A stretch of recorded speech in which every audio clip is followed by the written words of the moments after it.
இது மகிமை நேரம். ஆண்டவராகிய இயேசு கிறிஸ்துவ நாமத்தினாலே இந்த வாரத்தின் இறுதி நாளுக்காக என் தேவாதி தேவனை ஸ்தோத்திரிக்கின்றேன்.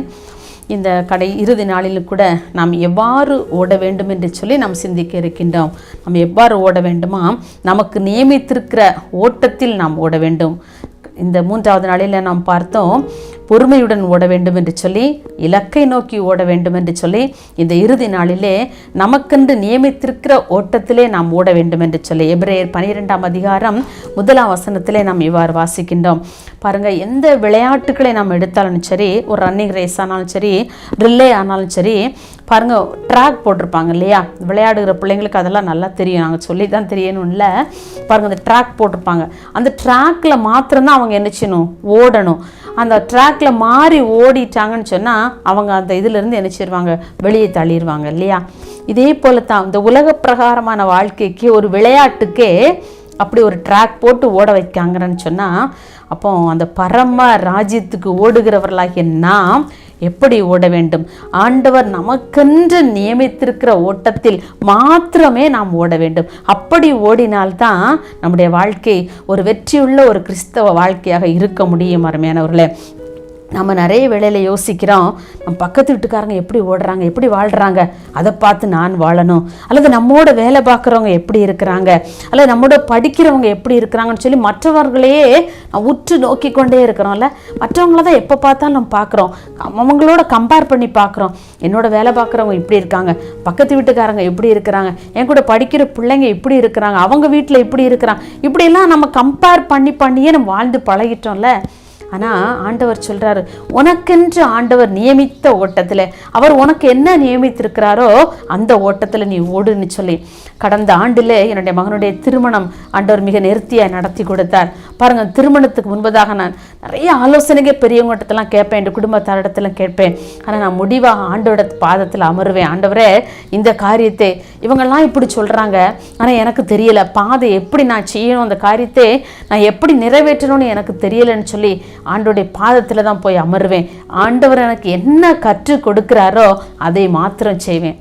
ஆண்டவர் எனக்கு அதை வெற்றியாக எனக்கு முடிய செய்தார். அநேக காரியங்களிலே ஆண்டவர் எனக்கு அப்படி வெற்றியை தந்திருக்கிறார். என்னுடைய வாழ்க்கையின் சாட்சி அதுதான். அருமையானவர்களே, நமக்கென்று ஆண்டவர் நியமித்திருக்கிற ஒரு பாதை உண்டு. அதை மற்றவர்களை நம்ம கம்பேர் பண்ணி வாழணும்னே அவசியமே இல்லை. ஆண்டவர் அதை விரும்பவும் இல்லை. ஆண்டவர் உன்னுடைய வாழ்க்கையிலும் என்னுடைய வாழ்க்கையிலும் உனக்கென்றும் எனக்கென்றும் பாதைகளை நியமித்திருக்கிறார். அந்த பாதையிலே நாம் ஓடினோம் என்று சொன்னால், பாதையிலே வருகிற எவ்வளவு கஷ்டங்களானாலும் சரி, நஷ்டங்களானாலும் சரி, அதிலே அவர் கரம் பிடித்து தூக்க அவர் வல்லவராக இருக்கிறார். ஒரு படுகுழி வந்து விட்டதா, ஆண்டவர் உன்னை கரம் பிடித்து தூக்கி அக்கறையில் கொண்டு வந்து நிறுத்துவார். ஏன்? அவர் உனக்கென்று நியமித்த பாதையிலே நீ ஓடிக்கொண்டிருக்கிறாய். இல்லை, நீ உனக்கென்று பாதைகளை வகுத்து நீ ஓடினால் நிச்சயமாக அந்த பாதை ஒரு வெற்றியுள்ள வாழ்க்கையாக இருக்காது. எனக்கு அன்பானவர்களே, ஆண்டவர் இது உங்களோடு பேசும்படியாக இன்றைக்கு உணர்த்தி கொண்டிருக்கின்றார். ஆண்டவர் நியமித்த பாதையிலே இன்றைக்கு நீங்களும் நானும் ஓடிக்கொண்டிருக்கிறோமா? அல்லது நான் எனக்கென்று ஒரு பாதையிலே நான் வகுத்து கொண்டு நான் ஓடுவேன் அப்படின்னு சொல்லி இன்றைக்கு யோசித்து கொண்டிருக்கிறாயோ? ஒருவேளை ஆண்டவர் இன்றைக்கு உங்களோடு கூட பேசி கொண்டிருக்கிறார். மகளே, மகனே, நான் உனக்கென்று நியமித்திர ஓட்டத்திலே நீ ஓட வேண்டும், அந்த பாதையிலே நீ ஓட வேண்டும் என்று சொல்லி ஆண்டவர் விரும்புகின்றார். அருமையானவர்களே, அதை நாம் நம்முடைய வாழ்க்கையை அவருடைய கரத்திலே கொடுப்போம். அவர் காண்பிக்கும் பாதையிலே, அவர் நமக்கென்று நியமித்த பாதையிலே நாம் ஓடுவோம். அந்த வெற்றி, அந்த ஓட்டத்தின் முடிவு நிச்சயமாகவே வெற்றியாக இருக்கும். பிலிப்பியர் 2ஆம் அதிகாரம் 14ஆம் வசனத்திலே பவுல் கூறுகின்றார், நான் வீணாக ஓடினதில்லை, என் ஓட்டம் கிறிஸ்துவுக்காக மட்டுமே இருந்தது என்று சொல்லுகிறார். பாருங்க, நான் வீணாக ஓடவே இல்லை. இன்றைக்கு நான் வாழ்க்கையில் நினைக்கிறோம், நம்ம யோசிக்கிறோம், நான் நிறைய காரியம் முயற்சி பண்ணுறேன், எதுவுமே வாய்க்கவே இல்லை. நான் கஷ்டப்பட்டு படிக்கிறேன், எனக்கு மார்க்ஸ் வரவே இல்லை. நான் இவ்வளவு கடினப்பட்டு உழைத்தாலும் என் கையிலே பணம் தங்கவே இல்லைன்னு சொல்லலாம் யோசிக்கிறோமா? ஏன் தெரியுமா? அது நம்மளா நியமித்து கொண்ட பாதை. நீங்கள் ஆண்டோடைய கரத்திலே முழுமையாக ஒப்பு கொடுங்க. இயேசுப்பா, இந்த வாழ்க்கையை முழுவதுமாக உங்களுடைய கரத்திலே ஒப்பு கொடுக்குறப்பா, நீங்கள் எனக்கென்று நியமித்திருக்கிற ஓட்டம் எதுவே அதில் நான் ஓடுவதற்கு உதவி செய்யுங்கன்னு. அதான் பவுல் தைரியமாக சொல்கிறாரு, நான் வீணாக ஓடினதில்லை. இன்றைக்கி நம்முடைய ஓட்டம் எல்லாம் வீணாக நிறைய ஓடுறோம்ல. பவுலை போல நம்மளால் சொல்ல முடியுமா, என் ஓட்டம் வீணாவே ஓடுனதில்லை என்று சொல்லி? பாருங்கள், அவர் நியமித்த ஓட்டத்தில் நாம் ஓடும் பொழுது ஒரு வெற்றியுள்ள வாழ்க்கை வாழ முடியும். இன்னும் பாருங்க, பவுல் தேவன் நியமித்த ஓட்டத்திலே ஓடிய ஒரு மிகப்பெரிய ஒரு ஜெய வீரர் தான். அவருடைய சித்தத்தை மீறி இந்த பவுல் எதையுமே அவர் செயல்பட மாட்டார்.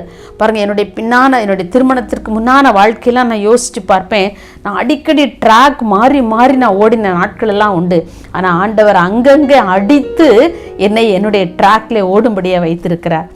பாருங்கள், நம்ம ஒருவேளை நம்ம காம்படிஷனில் சேரும்போது ட்ராக் மாதிரி ஓடிட்டோம்னு சொன்னால் நம்ம அவுட் இல்லை, அதுக்கப்புறம் நம்ம அந்த கண்டினியூ பண்ண முடியாது இல்லையா அந்த விளையாட்டை. ஆனால் வாழ்க்கையில் அப்படி இல்லை.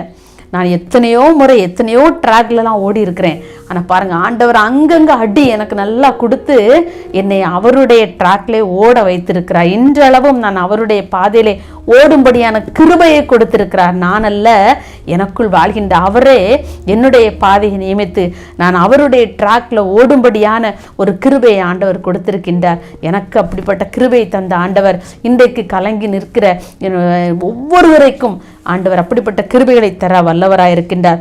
ஒருவேளை நாம் ஓடுகின்ற பாதையில் நமக்கு பல கஷ்டங்கள் வரலாம், நஷ்டங்கள் வரலாம், இழப்புகள் வரலாம். ஆனால் அவற்றின் மத்தியிலேயும் பாருங்கள், அவர் நமக்கென்று நியமித்த ஓட்டத்திலே நாம் ஓடிக்கொண்டே இருந்தோம் என்று சொன்னால் நம்முடைய வாழ்க்கையில் அந்த இழப்புகள் நம்மை மனமடிவாக்க செய்யாது. என்னுடைய வாழ்க்கையில் அனுபவித்த விதத்தை தான் நான் உங்கள்கிட்ட சொல்லிட்டு இருக்கிறேன். என்னுடைய வாழ்க்கையில் அனுபவித்த இழப்புகள் உண்டு, அநேக சுகவீனங்கள் பலவீனங்கள் எல்லாம் உண்டு. ஆனால் அவற்றின் மத்தியிலேயும் அவர் எனக்கென்று நியமித்த பாதை இதுதான் என்று சொல்லி அதிலே நான் சந்தோஷமாய் ஓடும் பொழுது ஆண்டவர் எனக்கு மகிமையான ஒரு வாழ்க்கையை தந்திருக்கின்றார். எனக்கு தந்த ஆண்டவர் நிச்சயமாக உங்களுடைய வாழ்க்கையிலும் நீங்கள் அவர் நியமித்த பாதையில் ஓடும் பொழுது மாத்திரம் அந்த மகிழ்ச்சியான ஒரு வாழ்வு, அந்த வசந்தமான வாழ்வு நிச்சயமாகவே உங்களுக்கு என்ற ஆண்டவர் நியமித்து வைத்திருக்கிறார். எனக்கு அன்பான வாலிப சகோதரி சகோதரியே, உன்னுடைய பாதையை நீ தெரிந்து கொள்ளாத, நீ சூஸ் பண்ணாத ஒரு நாளும் ஆண்டவருடைய கரத்திலே கொடு. ஆண்டவரே, என்னுடைய எதிர்காலம், என்னுடைய படிப்பு, என்னுடைய வாழ்க்கை எல்லாவற்றையும் நான் உம்முடைய கரத்திலே கொடுக்கிறேன். நீர் எனக்கென்று நியமித்த பாதையிலேயே நான் ஓடுவதற்கு எனக்கு உதவி செய்யுங்கன்னு சொல்லி நாம் அவருடைய கரத்திலே கொடுத்தோம் என்று சொன்னால் நிச்சயமாகவே அந்த ஓட்டத்தை முடிக்க தேவன் நமக்கு உதவி செய்வார். அதைத்தான் பவுல் சொல்கிறார் 2 தீமோத்தேயு 4:7 நல்ல போராட்டத்தை போராடினேன், ஓட்டத்தை முடித்தேன், விசுவாசத்தை காத்துக்கொண்டேன். இது முதல் நீதியின் கிரீடம் எனக்காக வைக்கப்பட்டிருக்கிறது. எனக்காக மாத்திரம் அல்ல, அவருடைய பிரசன்னமாக விரும்புகிற யாவருக்கும் ஆண்டவர் கொடுப்பார் என்று சொல்லி பவுல் சொல்லுகிறார். பாருங்க, அவருடைய ஓட்டத்தை நான் சந்தோஷமா நான் ஓடி முடிச்சிட்டேன். எவ்வளவு தைரியமா சொல்றாரு பாருங்க. ஏன் அவரால் சொல்ல முடிஞ்சு? தேவன் அவருக்கென்று நியமித்த பாதையில் அவர் ஓடினதுனால. ஒரு நாளும் தேவ சித்தத்தை மீறி அவர் எந்த காரியமே செய்ததில்லை என்று சொல்லி நம்ம வேதத்தில் பார்க்கிறோமே. ஆண்டவரை அறிவதற்கு முன்பதாக, தேவன் அவரை தமஸ்கு வழியிலே சந்திப்பதற்கு முன்பதாக அவருடைய ஓட்டம் வேறு விதமாக இருந்தது. அவருடைய ட்ராக்கே வேற பாதையா இருந்துச்சு.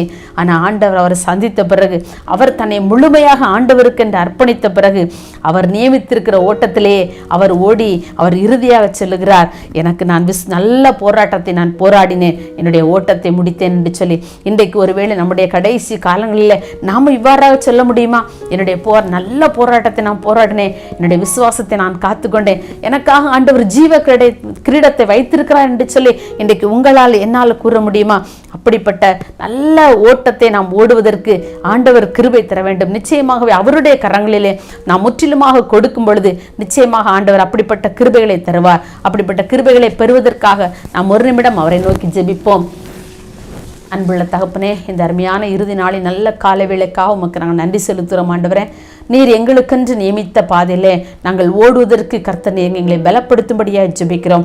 அநேக வேளைகளிலே நாங்கள் பாதை மாறி பாதை விலகி ஓடுகிற ஆட்டுக்குட்டிகளைப் போல இருக்கிறோம். ஆண்டவரே அப்பா, அப்படி இருக்கின்ற ஒவ்வொரு பிள்ளைகளுடைய வாழ்க்கையிலும் கர்த்தருடைய கிருபை ஆண்டவரை இறங்கி வந்து அந்த பிள்ளைகளை உம்முடைய பாதையிலே கர்த்தனை திருப்பும்படியாக நாங்கள் ஜெபிக்கிறோம். ஆண்டவரே, வாலிப சகோதரனை சகோதரியே, ஆண்டவரே தன்னுடைய வாழ்க்கையில கலங்கி நின்று, ஐயோ என்னுடைய பாதை மாறி மாறி அடிக்கடி விகாரப்பட்டு கொண்டே இருக்கிறது என்று சொல்லி கலங்கி நிற்கிற ஒவ்வொருவருடைய பாதையும் கர்த்தர் நீர் அவருடைய பாதையை தெரிந்து கொண்டு நீர் அவர்களை வழிநடத்தும்படியே ஜெபிக்கிறோம். அவர்களுக்கென்று நியமித்த பாதையிலே அவர்கள் ஓடுவதற்கு தகுந்த கிருபைகளையும் பொறுமையையும் கர்த்தர் நீங்க கொடுக்கும்படியே ஜெபிக்கிறோம். ஐயா, நீரே அவருடைய பாதையின் நாயகராக இருந்து அவர்களை வழிநடத்துகிறதற்காக உமக்கு ஸ்தோத்திரம். அப்படிப்பட்ட கிருபைகளை நீங்க கொடுக்க போறதற்காக ஸ்தோத்திரம். இயேசுவின் நாமத்தில் பிதாவே, ஆமேன்.